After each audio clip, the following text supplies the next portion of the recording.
Welcome, my name's Karen O'Connor and I'm here to talk to you today about how to set up a great podcast even when you have no money.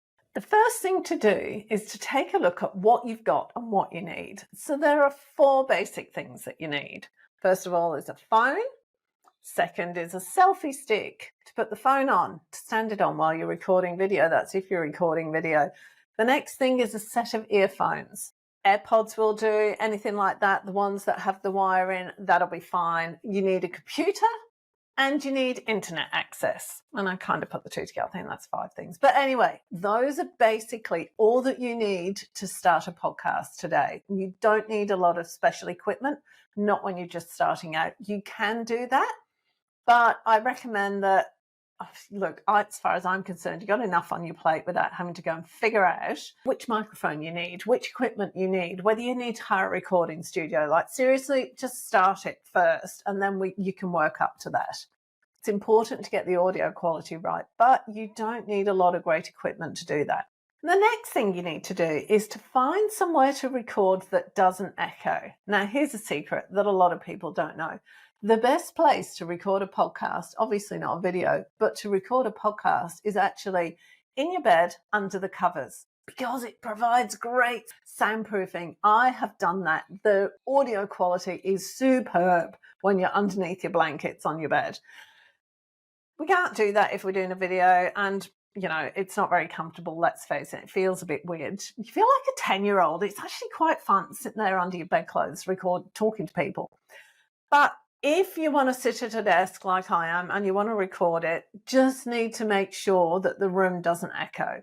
The things like recording things like Zoom are great now because they have an echo cancellation and you can run it through an audio thing to help remove any echo that you've got, but it is better to stop it in the first place. And the best way to do that is things like blankets and quilts, doonas, towels, whatever you've got, just put them all over the floor, all over your desk surface, everywhere, to help, if you're in an echoey room, to help just soak up that echo. And it's amazing how easily it's done. It'll look very nice, but nobody's looking at it. So that would be my advice. If you're using the video, the number 1 most important thing is not your background. The most important thing is the lighting. You have to make sure you've got great lighting. You don't want to be somewhere where the light's shining directly on you. I've recorded a few episodes where I've been sat on the veranda at my house and the sunshine is so harsh on my face. I look about 15 years older than I actually am. So not a good idea. Get great lighting. You might need to get one of the ring lights that you see. You can get them on Amazon. You can go down to JB Hi-Fi, but they're not expensive. They're only $30 or so. You can get them $30, $40. The only thing I would say about getting a ring light is if you wear glasses like me, it can reflect on the light. So I find with some of the glasses that I wear that haven't got that reflection thing on them, it's better to have the overhead lighting going. Just make sure you're not sat directly underneath the light and with a little bit of light coming in from the windows too. And point the light up, like these blinds point up towards the ceiling. And it shines the light off the ceiling, which is the best way to do it. After that, it is taking a look at the background. Make sure that your background looks nice. If you are in somewhere that the background doesn't look nice, if it's like a dark brick wall or you're looking into the room where your kids have made a mess in the kitchen or whatever, and you're recording video, obviously, just use the green screen option or the background option and on Zoom or whatever you're using, and it will put a nice pretty background on there and make everything look good. The only thing I will say is if you've got curly hair like I have, you can't do that because it doesn't pick up your curly hair and you end up with this really weird head. It just looks really odd because it can't go around all the curls. That's the only downfall. Then you really do have to make sure you got something nice behind you. All else failing, pin a sheet up onto the wall and cover whatever it is. So you've just got a nice plain white sheet. Some people will get screens printed out with their business name on there and that goes behind them. And you can also use that as the background.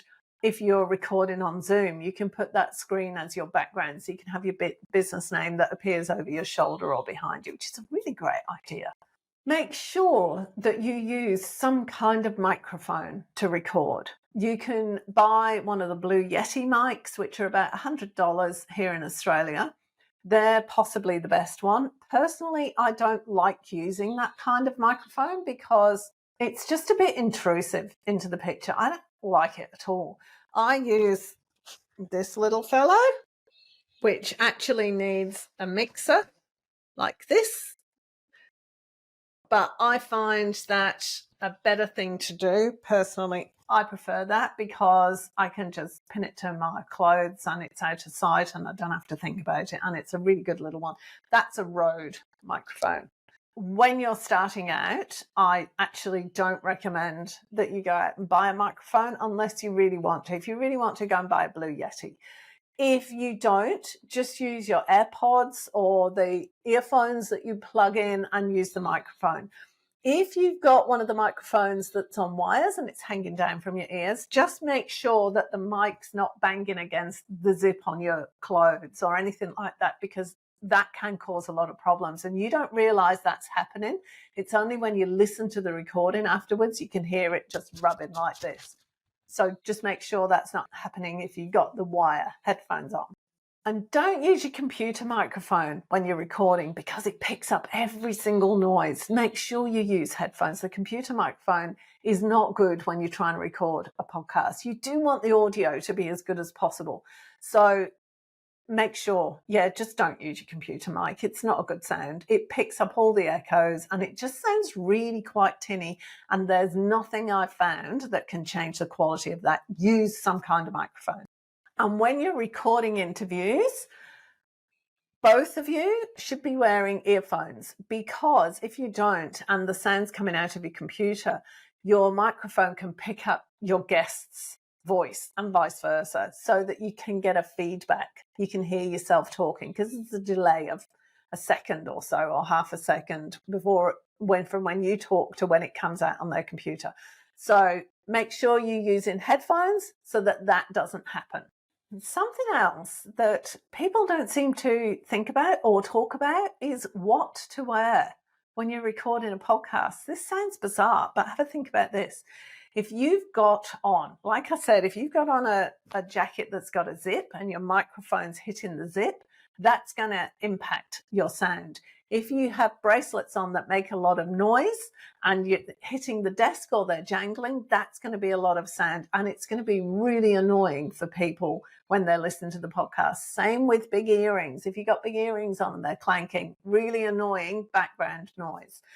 Just make sure if you're doing a video, don't wear stripes. Don't wear really big patterns. Black or white is not good either for some reason. I don't know. It just detracts the eye. Just wear something that's quite a soothing thing to look at and interesting without being fussy, I suppose is the right word. Now we're on to the editing. You've got to edit your podcast. What is it you do? Okay, so if you really want to spend no money and you have a Mac, my advice is to use GarageBand or iMovie, depending on whether it's audio only or whether it's video.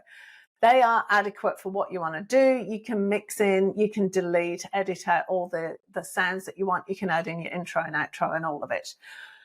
Personally, I discovered an app called Descript came out about probably 3 years ago now, and it was a game changer. It's not, they do a free one, but I recommend that you pay the $9 or $10 a month to get Descript, because what it is, you upload your file, audio or video, it transcribes it, and then you can edit from the transcription. So you can go through and it will highlight all the ums and ahs and filler words like, like, so, all of those kind of things.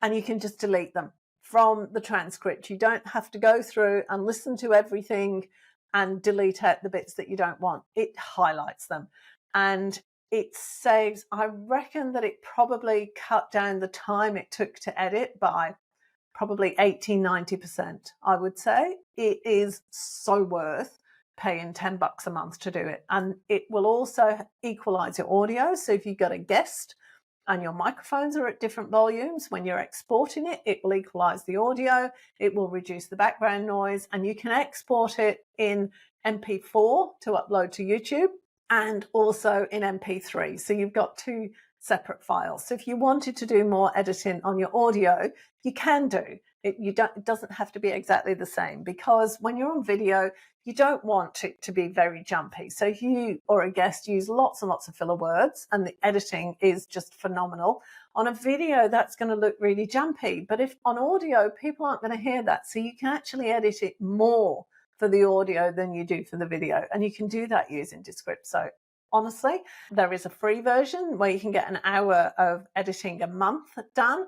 But if you pay, I think it's like $9 or $12 a month, I can't remember which one it is, you've got that as unlimited. And I highly recommend it. It really is. If you are time poor, pay the $10 a month.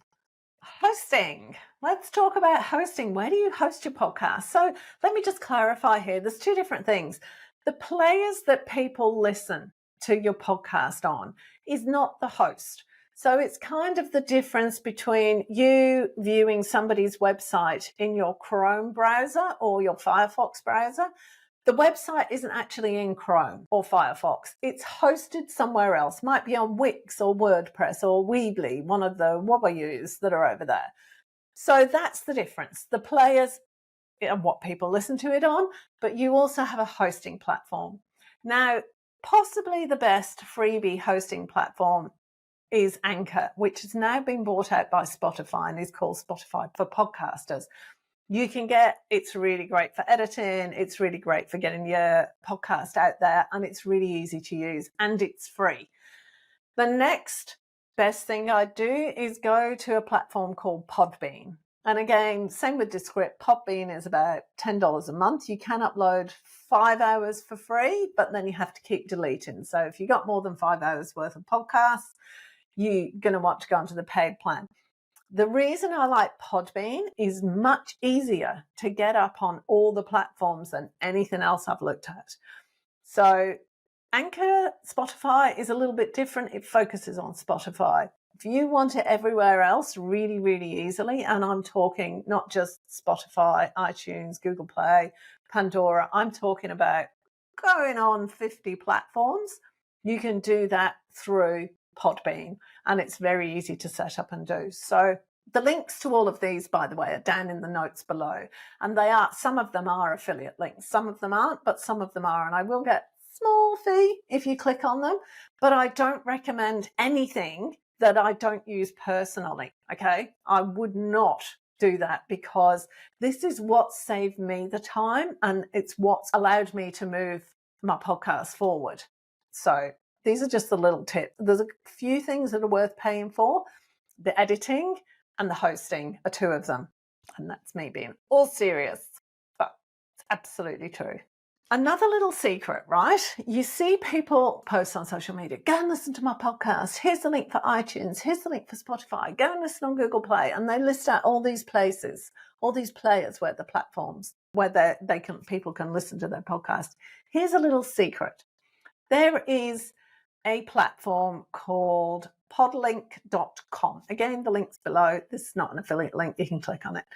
Podlink will give you, when you click on that and you search your podcast, it gives you all the players that you can listen to it on. A lot of them anyway, not actually all of them, but a lot of them.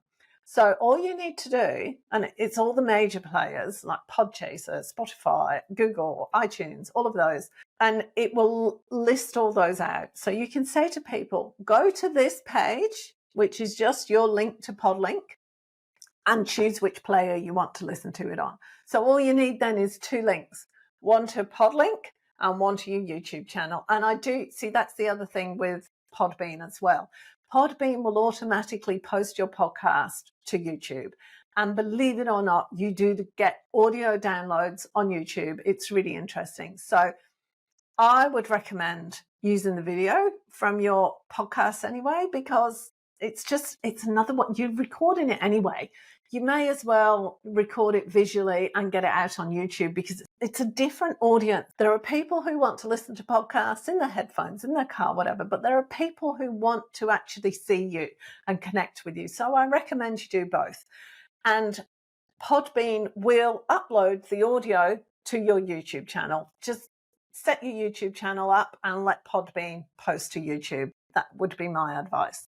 And the final thing is Canva. You need graphics to go with your podcast. You need your channel graphic, your little logo that you see, the tiny thing that you see when you're scrolling through on the screens. You need those, and you need social media graphics, because you want to let people to know about your podcast. So you've got to get the social media graphics going. That you don't have to spend a lot of time on this, but you do want to let people know.